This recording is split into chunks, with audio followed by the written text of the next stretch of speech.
If you've never read from the classics, it's such a treat. However, I do have a disclaimer. As wonderful as they are, and as many things as you'll glean from people that have come from different times than ours, some of the stories have sorrow, loss, and moments of violence.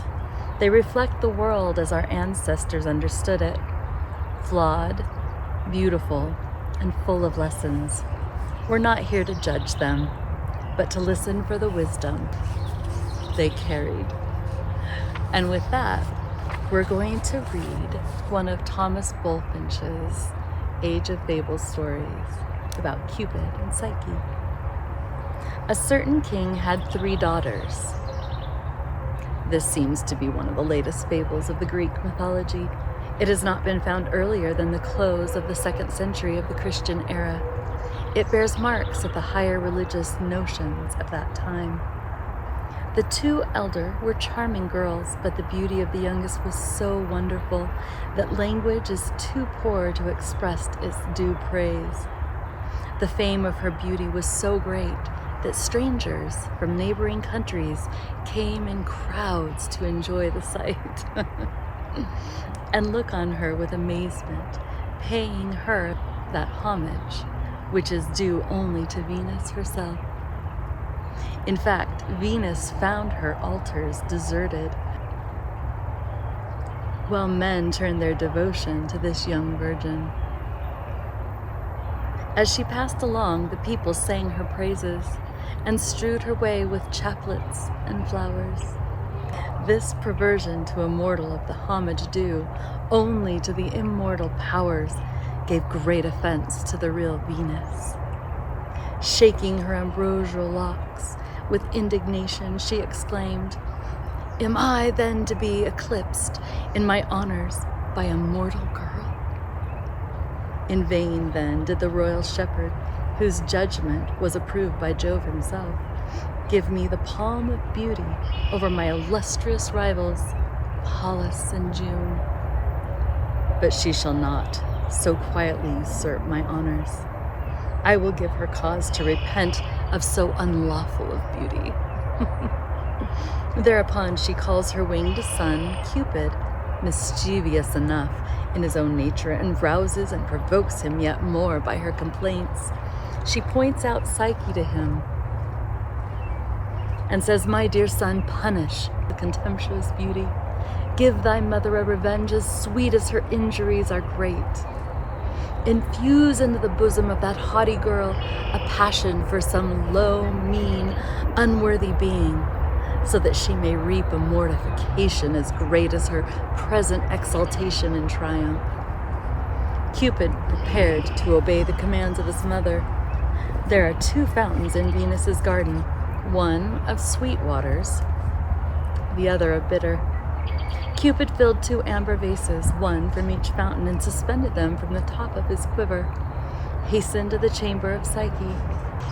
He shed a few drops from the bitter fountain over her lips, though the sight of her almost moved him to pity. Then touched her side with the point of his arrow. At the touch, she awoke and opened her eyes upon Cupid, himself invisible, which so startled him that in his confusion he wounded himself with his own arrow. Heedless of his wound, his whole thought now was to repair the mischief that he had done, and he poured the balmy drops of joy over all her silken ringlets. Psyche, henceforth frowned upon by Venus, derived no benefit from all her charms. True, all eyes were cast eagerly upon her, and every mouth spoke her praises, but neither king, royal youth, nor plebeian presented himself to demand her in marriage. Her 2 older sisters of moderate charms had now long been married to 2 royal princes, but Psyche, in her lonely apartment, deplored her solitude, sick of that beauty which, while it procured abundance of flattery, had failed to awaken love. Her parents, afraid that they had unwittingly incurred the anger of the gods, consulted the oracle of Apollo, and received this answer. The virgin is destined for the bride of no mortal lover. Her future husband awaits her on the top of the mountain. He is a monster whom neither gods nor men can resist. This dreadful decree of the oracle filled all the people with dismay, and her parents abandoned themselves to grief. But Psyche said, "Why, my dear parents, do you now lament me? You should rather have grieved when the people showered upon me undeserved honors, and with one voice call me a Venus. I now perceive that I am a victim to that name. I submit. Lead me to that rock to which my unhappy fate has destined me." Accordingly, all things being prepared, the royal maid took her place in the procession, which more resembled a funeral than a nuptial pomp, and with her parents amid the lamentations of the people, ascended the mountain, on the summit of which they left her alone, and with sorrowful hearts returned home. While Psyche stood on the ridge of the mountain, panting with fear and with eyes full of tears, the gentle Zephyr raised her from the earth and bore her with an easy motion into the flowery dale. By degrees her mind became composed, and she laid herself down on the grassy bank to sleep. When she awoke, refreshed with sleep, she looked around and beheld nearby a pleasant grove of tall and shady trees. She entered it, and in the midst discovered a fountain, sending forth clear and crystal waters, and hard by a spectre, that it was not the work of mortal hands, but the happy retreat of some god. Drawn by admiration and wonder, she approached the building and ventured to enter. Every object she met filled her with pleasure and amazement. Golden pillars supported the vaulted roof, and the walls were enriched with carvings and paintings representing beasts of the chase, and rural scenes adapted to delight the eye of the beholder. Proceeding onward, she perceived that besides the apartments of state, there were others filled with all manners of treasure and beautiful and precious productions of nature and art.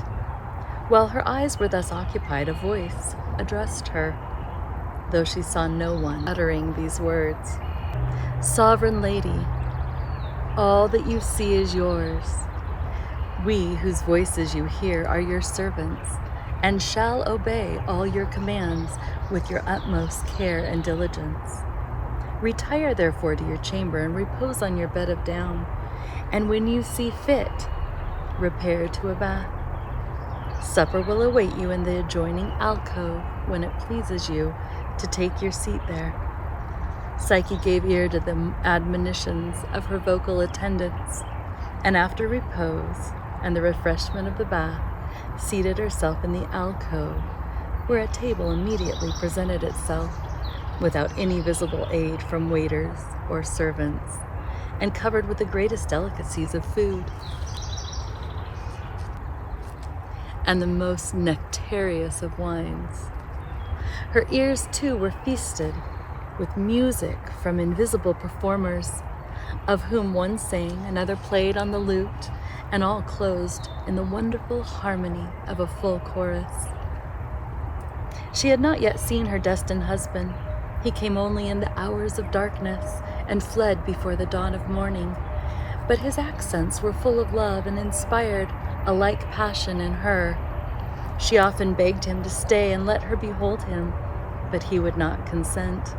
On the contrary, he charged her to make no attempt to see him, for it was his pleasure, for the best of reasons, to keep concealed. "Why should you wish to behold me?" he said. "Have you any doubt of my love? Have you any wish ungratified? If you saw me, perhaps you would fear me, perhaps adore me, but all I ask of you is to love me. I would rather you would love me as an equal than adore me as a god." This reasoning somewhat quieted Psyche for a time, and while the novelty lasted, she felt quite happy. But at length the thought of her parents, left in ignorance of her fate, and her sisters, precluded from sharing with her the delights of her situation, preyed on her mind and made her begin to feel her palace as but a splendid prison. When her husband came one night, she told him of her distress, and at last drew from him an unwilling consent that her sisters should be brought to see her. So, calling Zephyr, she acquainted him with her husband's commands, and he promptly, obedient, soon brought them across the mountain down to their sister's valley. That's it for today. We'll go on again next week.